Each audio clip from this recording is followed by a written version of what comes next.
अमरावतीतील बडनेरा परिसरात घरफोडी करणाऱ्या विधी संघर्षित बालकाला पोलिसांनी अवघ्या काही दिवसात ताब्यात घेत मोठी कारवाई केली आहे.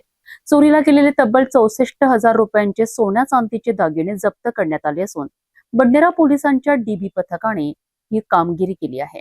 22 जुलै रोजी पंचशील नगर येथील एका घराचे कुलूप तोडून अज्ञात चोरट्याने सोन्या चांदीचे दागिने लंपास केले होते.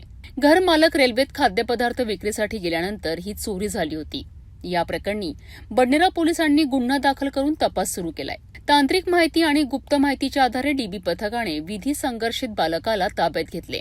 त्याच्याकडून चोरीतील सोन्याचे कानातले, पेंडॉल, डोरले, नाकातील बेसर, चांदीचे ब्रेसलेट, तोरड्या आणि इतर दागिन्यांसह एकूण 64,000 रुपयांचा मुद्देमाल जप्त करण्यात आलाय. या कारवाईबद्दल वरिष्ठ अधिकाऱ्यांनी पोलीस पथकाचे कौतुक केले आहेत. बडनेरा पोलिसांच्या तत्पर तपासामुळे घरफोडीचा गुन्हा उघडकीस आला असून चोरीचा मुद्देमालही हस्तगत करण्यात यश आले आहे.